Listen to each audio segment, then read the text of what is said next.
wao wanaongoza. Sasa ile fikra ya nationalism ilipostawi sasa, ya utaifa, ile hali yao ile ikarudi upya. Sasa hivi wanachuki, na yuko mwanahistoria mmoja ameeleza kirefu, hawa ni katika wale wa Kristo. Bahati mbaya kitabu chake nimeacha kwenye begi yangu pale. Anazungumza ya the problem of the Jew. Huyu ni Hilaire Belloc, ameandika kitabu chake The Problem of the Jew. Europe nzima, yeye anasema dunia nzima tuna problem hii, tunafanyaje?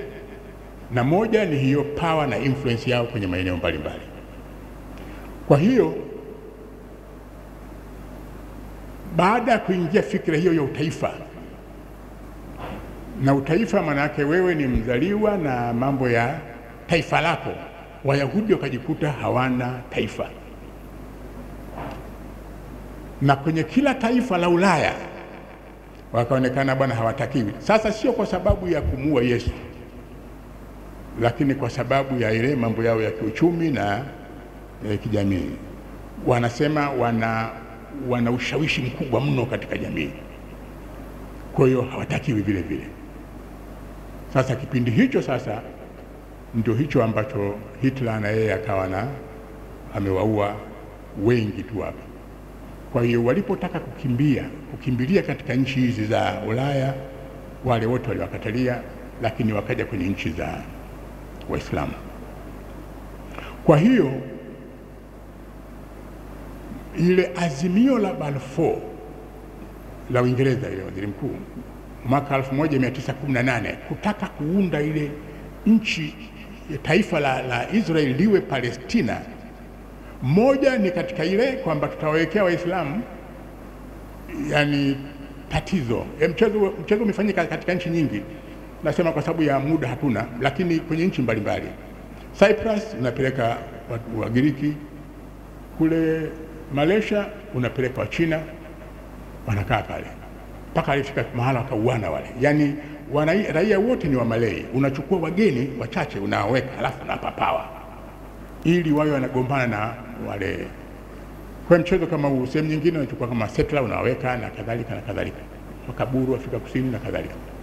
Sasa hii Balfour, moja ya makusudio yake ilikuwa hilo la.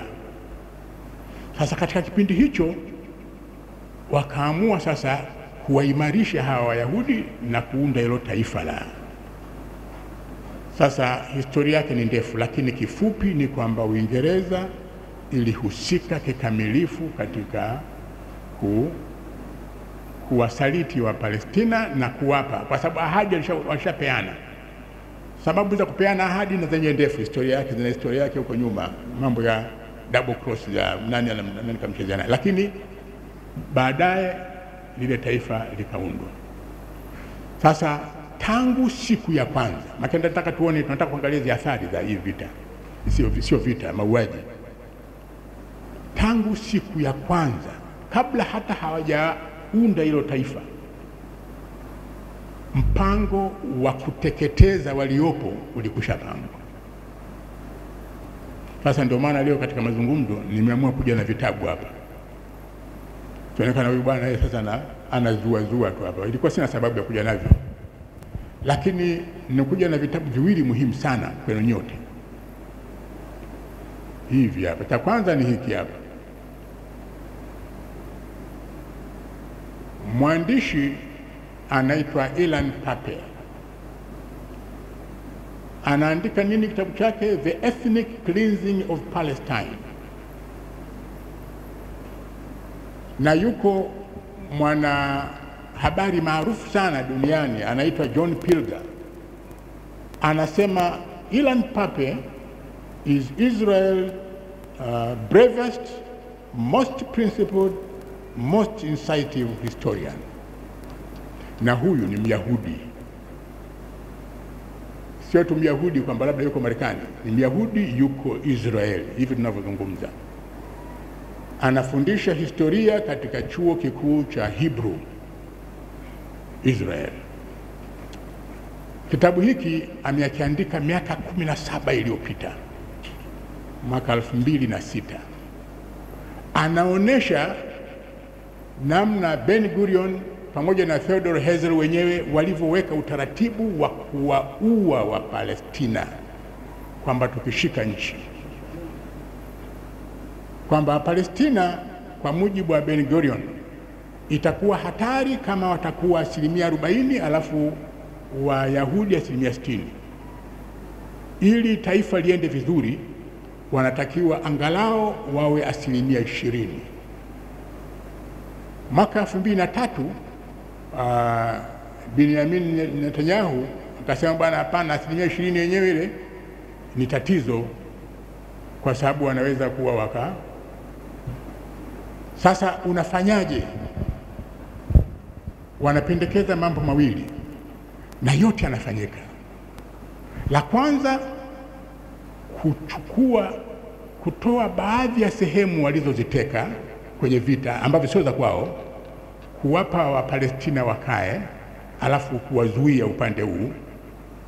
Na wanapozungumzia Palestina hapa, idadi ya Palestina ni ndani ya Israel, sio kwenye zile maeneo wanayekalia kwa mabavu. Ya pili ni kuwapunguza Palestina wenyewe. Kwa kufanyaje? Kuwaua. Na kwa hiyo jambo hili wamelifanya kuanzia mwaka 47. Uzuri wa kitabu hiki, anataja siku, tarehe na mahali mauaji hapa yalivyofanyika kwenye vijiji vyote vya Palestina. Kwa hiyo ukitaka kuyajua hasa mauaji haya na kwamba hayajaanza leo, kitabu hiki, na hiki kimeishia 2006, mauaji yameendelea baada ya hapo. Na kwa mujibu wa maelezo yao ni kuwa na mapendekezo watu wengine kwamba sasa hata hii ya kuwaua namna hii haitoshi, tutafute namna nyingine, natural way ya kuhakikisha wale wanaondoka. Sasa hili nataka niseme tu kwa kupita, kwa sababu hili swala la kupunguza watu, ili vile vile mshauri wa siasa wa rais wa Marekani yule Jimmy Carter, yule Brzezinski, ameandika kitabu chake kinaitwa The Grand Chessboard. Kwenye The Grand Chessboard, Brzezinski anasema hizi nchi ndogo ndogo hizi zinaweza kuja kuwa na power baadaye tusipokuwa waangalifu. Tukiruhusu ziendelee kama zilivyo,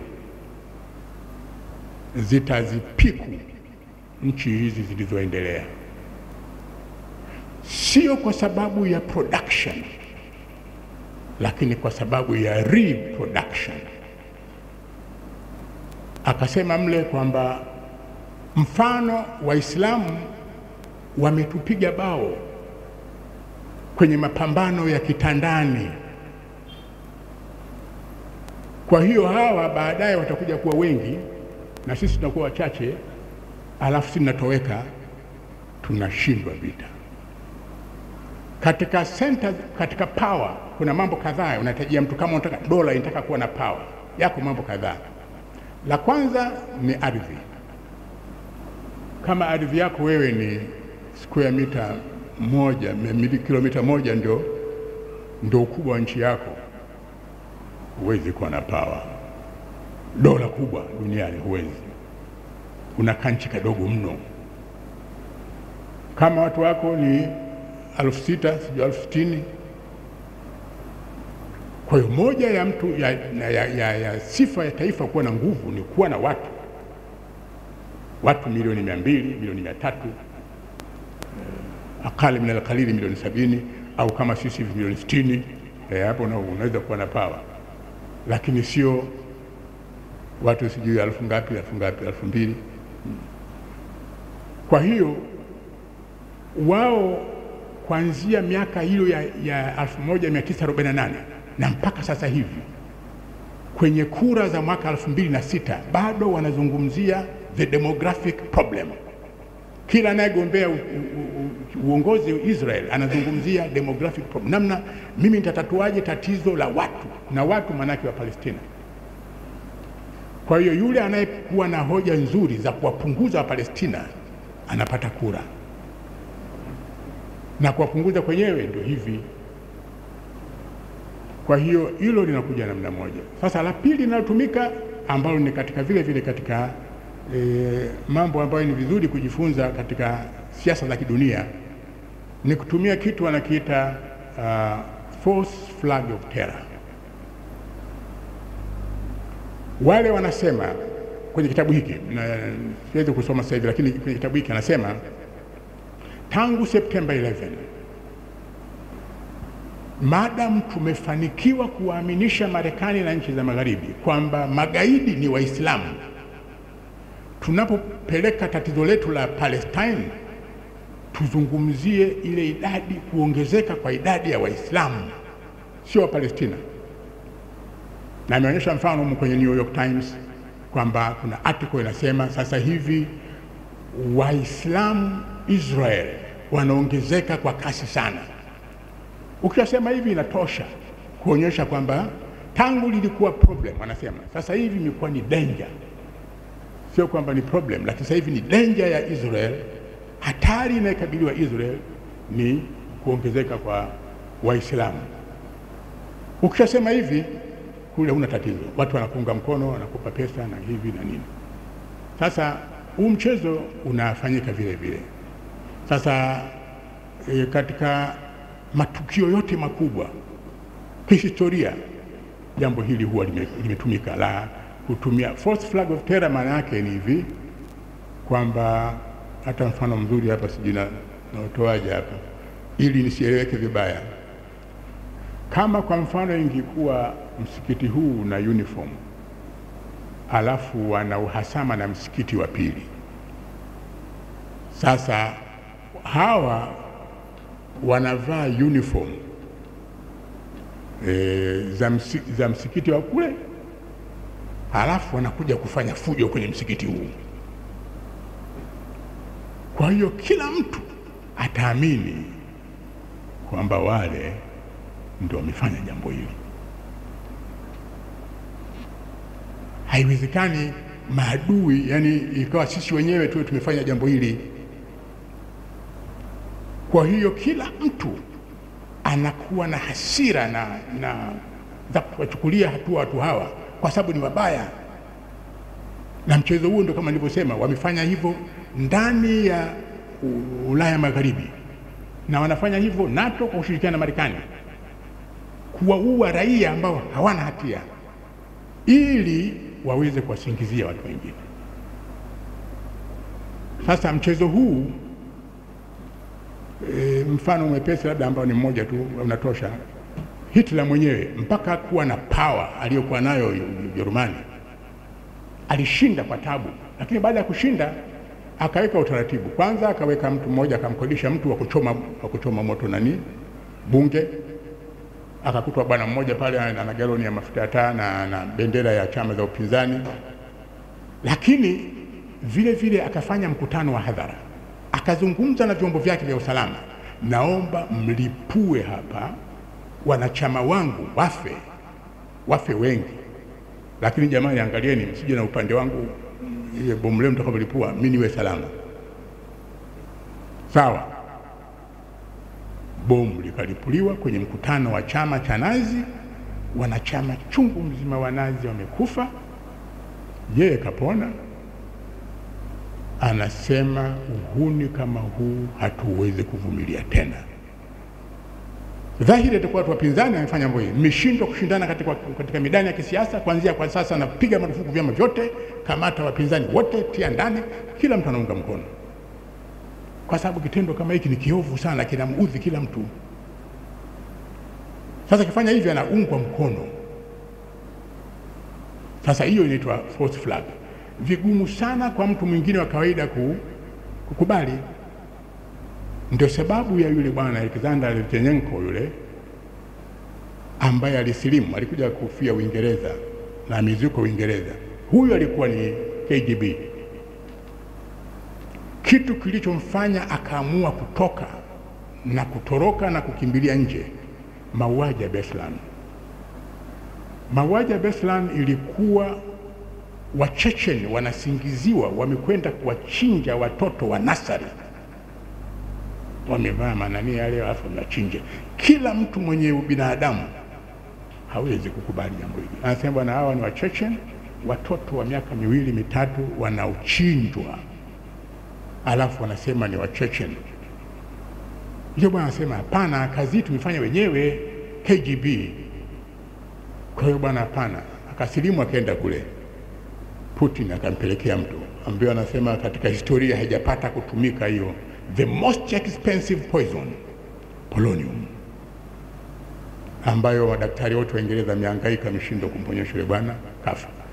Kosa lake amesema ile jambo. Sasa ukiangalia katika vijana leo hatapata tabu jambo hili kulielewa.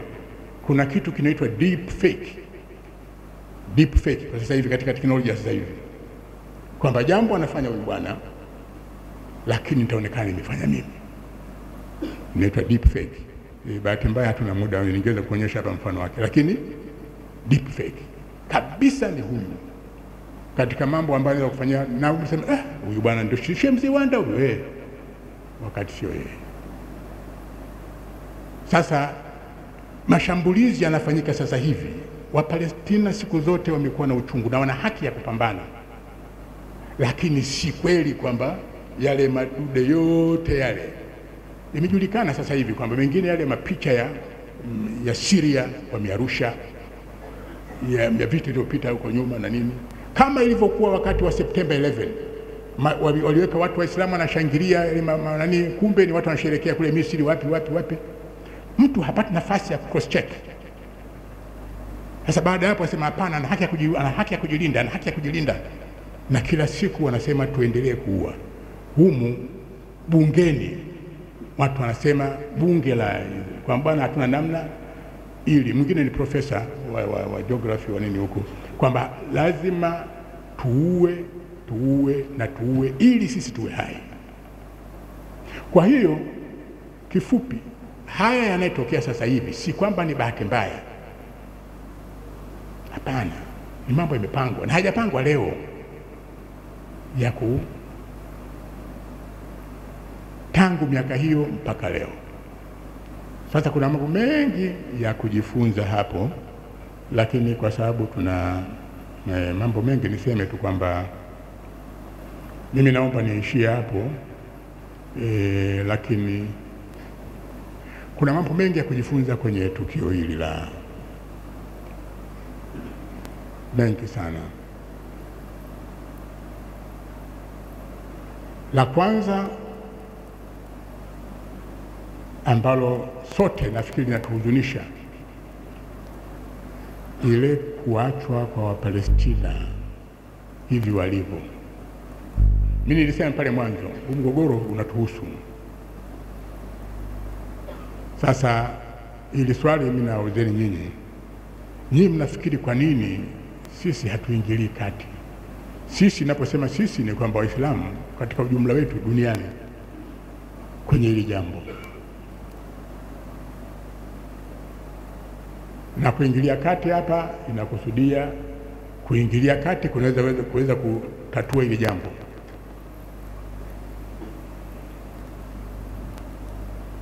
Kwa hiyo wote tumekuwa sasa, yani kama vile tumepigwa na ganzi. Kila mtu anasikitika. Sasa kwa mtu mustaathifini kama sisi, tuombee dua. Lakini nimeona kuna kule Uturuki wametoa kwenye nani, huyu bwana alinirushia, nafikiri alinirushia huyu bwana clip moja ya Uturuki wanaonyesha kwenye video zao. Wale wa Palestina wanasema jamani, sisi ilikuwa anaswalia swala la ghaibu, situswalie hapa swala la ghaibu hapa. Sisi sio mayiti, sisi tuko hai, mliokufa ni nyinyi, sio sisi. Kwa hiyo bwana, kama dua nini, mjombeni nyinyi huko. Sisi tuko alive, tunapambana na watu katika hali ngumu kabisa. Kwa hiyo swala za maiti jiswalieni nyinyi ambao mmekufa, sio sisi huko ambao tuko hai tunapambana. Lakini liko swali la la msingi sana. Sasa mimi nataka niseme katika historia hii, na kitabu kingine cha huyu History of Modern Palestine, mwandishi ni huyu, kwa sababu ni mwandishi ambaye huwezi kusema kama labda huyu bwana sijui yeye kwa sababu siasa kali sijui nini. History of Modern Palestine. Moja ya jambo ambalo sisi tunazungumzia sasa, sisi kwa nini, maana swali kwamba kwa nini sisi hatuingili kati. Kuna mambo ambayo kila jamii inatakiwa kuyasimamia. Haya wanaita huko kwenye nani kwamba ni miundombinu muhimu. Miundombinu muhimu kila jamii inatakiwa kuyasimamia, yani kukasimu madaraka kwenye maeneo hayo, critical social infrastructures. Wayahudi na matatizo yao yote, maeneo hayo hajakasimu madaraka kwa mtu. La kwanza, elimu ya watoto wenu.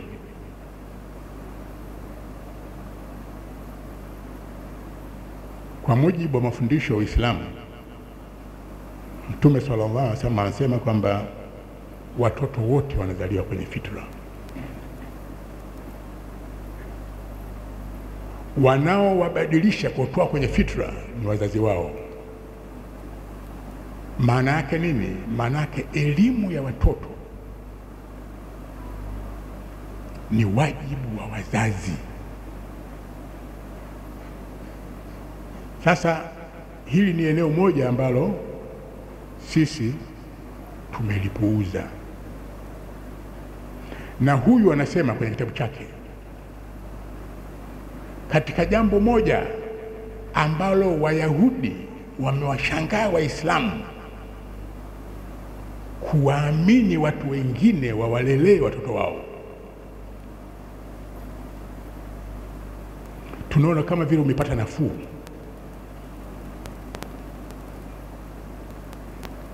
Mtoto wako mpe mchawi alee, sawa, atamlea lakini atamfundisha uchawi. Hatomuua, atamfundisha uchawi. Sasa hilo ni eneo moja muhimu sana. Sasa kwa mujibu wa makubaliano ambayo yamepata nguvu sana duniani, kwa mujibu wa Uislamu, malezi, wajibu wa malezi ni wa wazazi.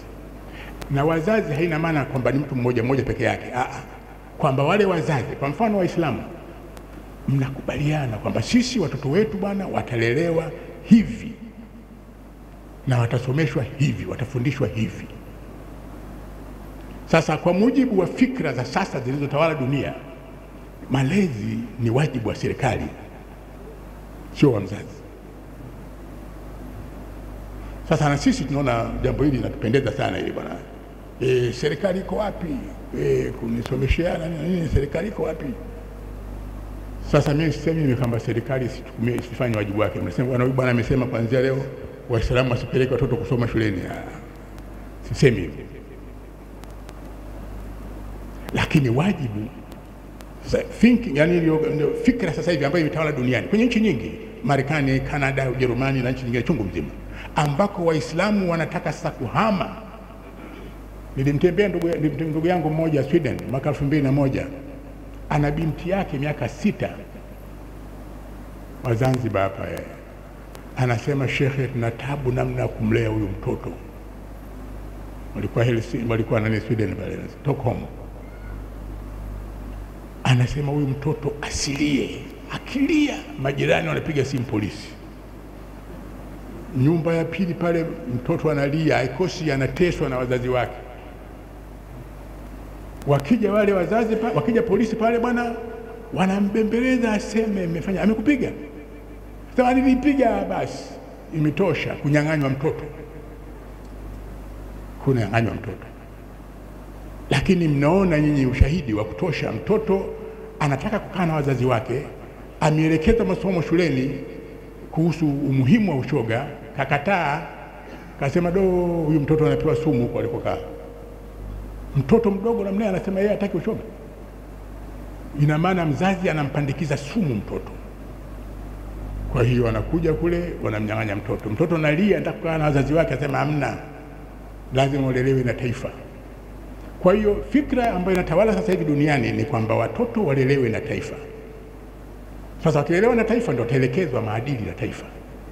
Sasa hiyo ya kwanza, critical elimu ya watoto ni wajibu wa wazazi, tuwalee wanavyotakiwa. Sasa kwa Palestine, tangu wakati wa ile utawala wa nani wa bandeti ya wanani, watoto wa Kiislamu walikuwa wamegawanywa wasome kwenye shule hapa za private, zile zinasimamiwa na Ujerumani au zinasimamiwa na nani wa Sweden au wanani, wamechanganya kwenye hakuna mtoto wa Kiyahudi anasoma kwenye hizo shule zingine. La kwanza. La pili, afya ni wajibu wa kijamii ambayo inabidi sisi wenyewe tuwakie. Tatu, yani maisha ya usalama miongoni mwenu wenyewe ni jambo ambalo lazima mlisimamie. Sasa sisi yote haya tunaona kama ni mambo ambayo kama kuna mtu anafanya basi, lakini Uislamu umefundisha bwana, katika faradhi ziko hizi. Kuna fardhi ain ambazo zina idadi, lakini kuna fardhi kifaya hakuna idadi. Huwezi kusema fardhi kifaya ziko kiasi kadhaa. Kwa nini? Kwa sababu fardhi kifaya ni wajibu wa kijamii, social obligation. Na wajibu wa kijamii hafanyi mtu mmoja. Sasa ukisoma kwenye vitabu kule unaambiwa fardhi kifaya, mfano mazishi. Kwa sababu mtu akifiwa yeye peke yake, sasa yeye mwenyewe akachimbe kaburi, yeye mwenyewe aje muoshe mkewe au mtoto wake, afanye kila kitu. Lakini fardhi kifaya haishii kwenye mazishi. Elimu haiwezi kuwa kitu cha mtu mmoja ya kijamii. Afya haiwezi kuwa jambo la mtu mmoja. Lakini kama makusudio ya sheria moja ni kulinda uhai haupotei kwa mtu kuuliwa tu na risasi. Watu wanakufa vile vile kwa njaa, kosa chakula, kwa maradhi. Kwa hiyo kama una protect life, human life, ni pamoja na yote haya. Ni pamoja na kujifunza kilimo kizuri, mwezi kuwa na chakula, ili watu wawe hai na kadhalika na kadhalika. Sasa mimi nilikuwa nafikiria moja ya mambo ambayo yanatukwamisha ni haya ya kuacha wajibu wetu wa jamii. وبقول هذا استغفر الله لي ولكم والسلام عليكم ورحمة الله وبركاته.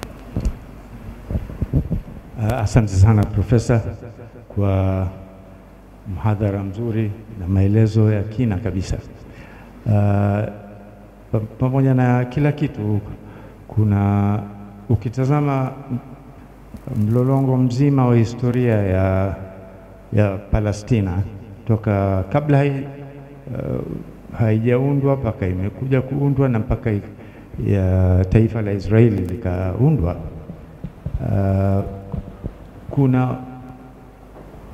Kuna hila ambazo zinashirikisha mtu wa tatu na mara nyingine wa nne.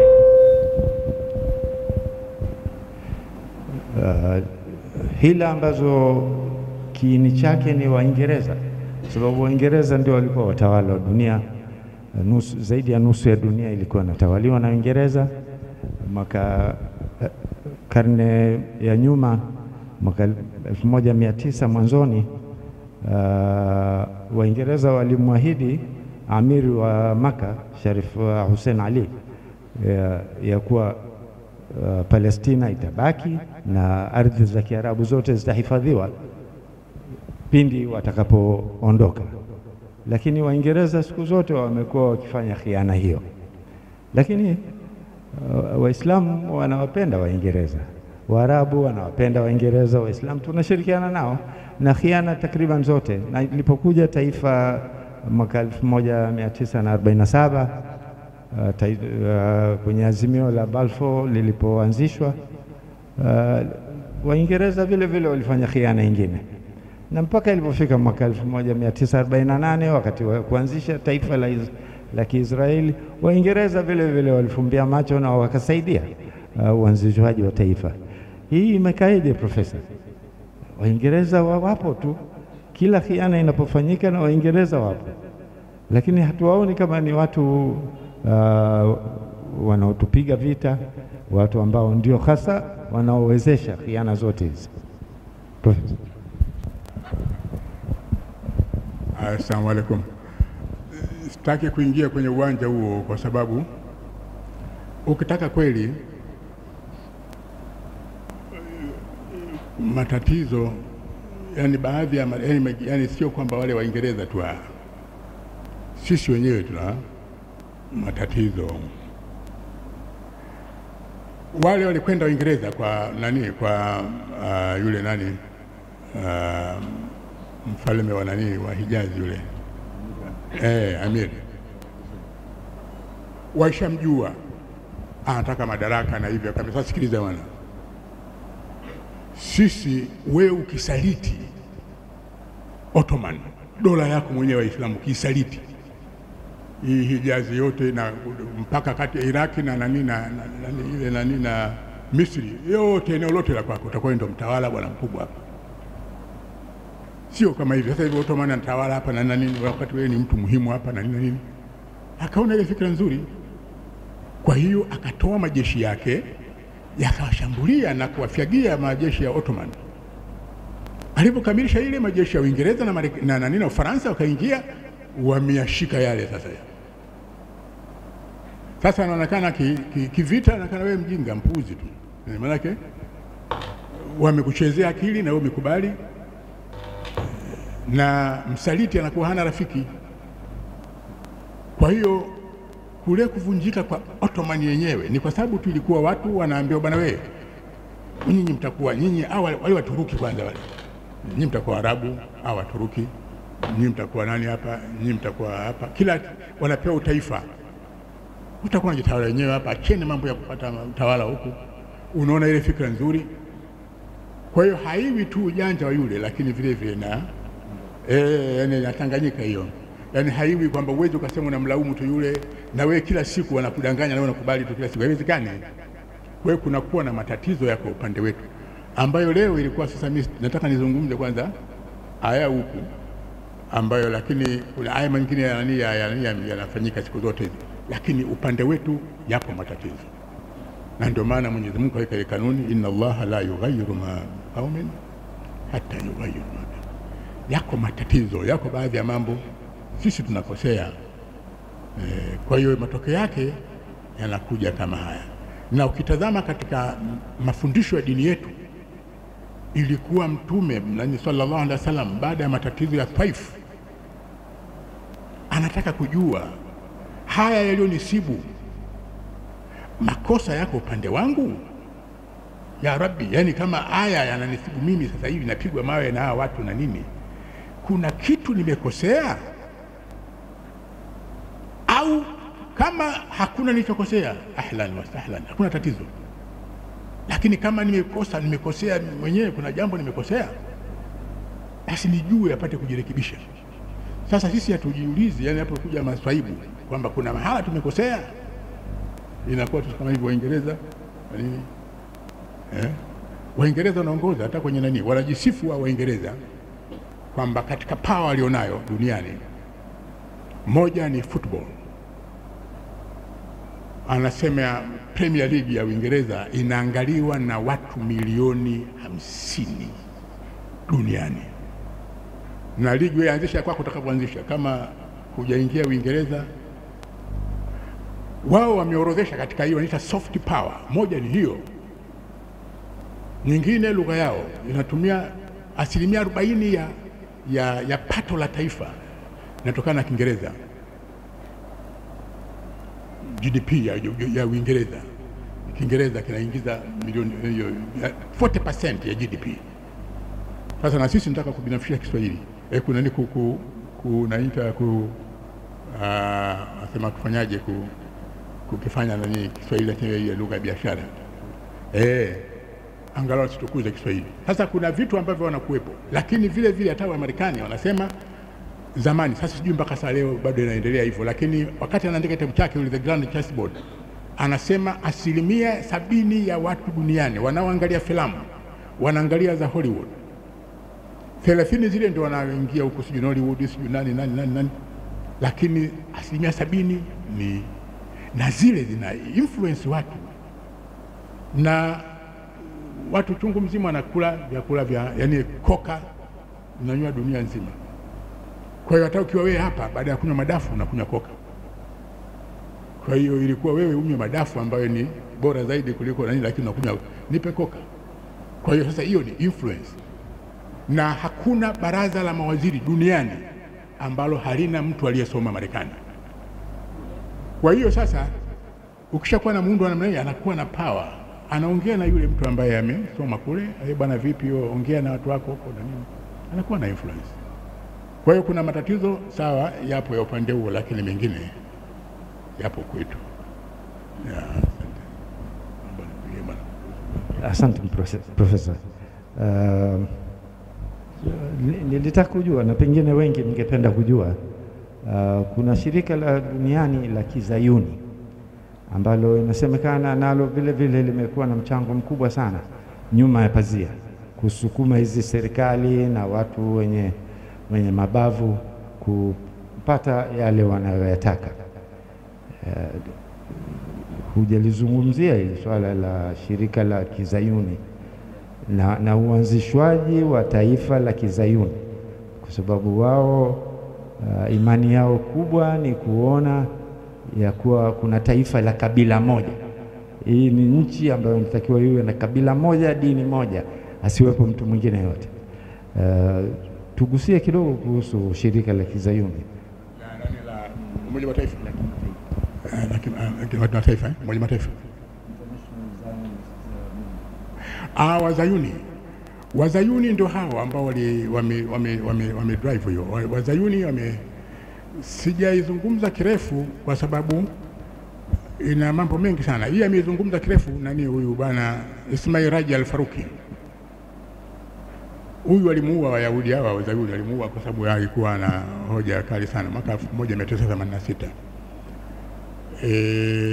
Ile fikra zenyewe za Kizayuni na hivi amezungumza kirefu kwenye kitabu chake hiki cha Israel.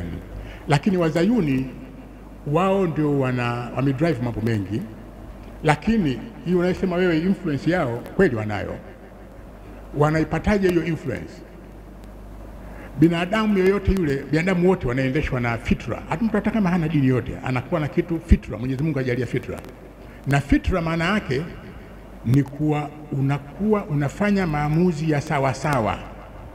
Hata kama sio nani, huna dini, lakini kuna mambo kwa mujibu wa taarifa ulizonazo unafanya maamuzi ya sawa sawa. Hiyo ni fitra. Sasa fitra inategemea taarifa ulizonazo. Sasa Myahudi alichofanya, ameshika media zote kubwa, media zote, na hiyo unaingiza, unawekeza. Kwa hiyo zungumzia wewe kila nakumbuka yule nani, kuna mahojiano yale ya nani yule mfalme Shah wa Iran kabla hajapinduliwa, anahojiwa na bwana unasemaje bwana, alizungumzia juu ya Jewish lobby, akasema ndio hizo habari wewe unazozitaka wewe ambazo za ukweli uzipeleke kokote unakojua wewe katika mashirika makubwa, hazitoki. Kwa hiyo unaongea wewe peke yako, kwa unapiga pia kama mtu ana yake kidogo hajakaa vizuri. Mashirika makubwa yote, na niseme sasa vile vile kwamba hata haya mambo hayaendi bila media. Hayaendi bila media. Kuna jambo ambalo watu wengi hawalikumbuki sasa hivi, lakini wakati wa September 11 BBC ili break news juu ya kuanguka kwa yale majengo dakika 2 kabla hayajaanguka. Nikutosha hiyo. Majengo hayo waliko kule, basi wanasikiza pale sasa hiyo kwamba break news bwana, majengo ya nani yale yameanguka. Mimi nikaa pale mtazama majengo yale mazima. Huyu mbona anasema majengo gani? Baada ya dakika 2 yanaporomoka. walivyopatana na break news kule ilichelewa kidogo. Kwa hiyo kwenye mambo yote makubwa haya vyombo vile vya habari vinakuwa informed kabla, na hii pamoja na COVID vinakuwa informed kabla na wanafanya rehearsal. Kwa hiyo sasa control ya vyombo vile vya media inajulikana, na ukizungumza ile policy ya ugaidi duniani walio architects wanajulikana, wengi ni wao waliweka wakati mikutana Jerusalem mwaka 1979 na viongozi wengine wa Marekani. Kwa hiyo wana nguvu kwa kuingia. Sasa ukishapata taarifa wewe na hizo taarifa ukafikiri kwamba ni za kweli, unafanya judgment yako inakuwa sawa sawa kwa mujibu wa taarifa ile, na kwa mujibu wa mafundisho ya dini utakuwa huna lawama, kwa sababu umeamua kadri ulivyoweza kwa mujibu wa taarifa uliyokuwa nayo, lakini taarifa yenyewe ile sio. Sasa kwa hiyo sio makosa yako. Kwa hiyo ipo, na vile vile kwenye kama alivyosema kwenye mambo ya COVID yale, viongozi wote wa FISA wa nani wa CMD ndio CDC 90% ni wao. Kwa hiyo wanaweza kupitisha jambo ambalo wamelipanga wao, wala halihusiani na ila kwenu, kwa sababu anayo power.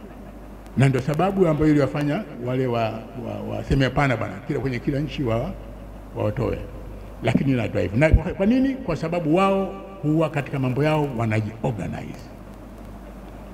Mimi safari moja kwenda Marekani, nilikuta kwenye vyoo vya umma matusi ya kuwatukana Wayahudi. Kasema bwana, mimi fikiria watu wana nini tukana wewe kwenye choo, maana hawana pa kusemea. Sasa kwenye vyoo kule kuna watu wengine akifika chooni wanapata ilhamu ya kuandika, kwa hiyo anaandika mle na nini. Sasa wewe matusi tu wanatukana wale, lakini kwenye maduka supermarket makubwa ya Wayahudi watu wanakwenda kununua. Kwa nini? Kwa sababu ya good sense.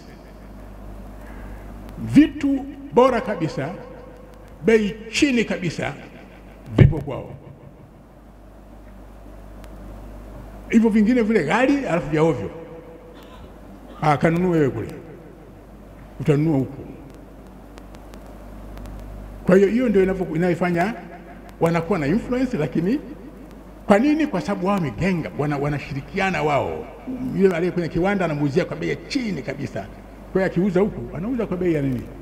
Kwa sababu yeye ndio anatengeneza, ninunua kwa nani? Kwa hiyo anaweza wewe huwezi, kwa sababu ununua kali.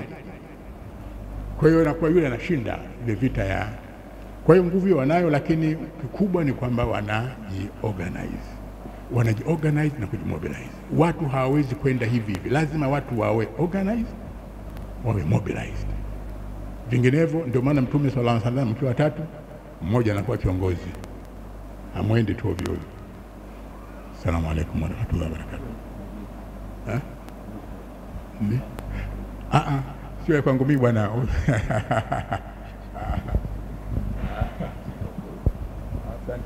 Alhamdulillah.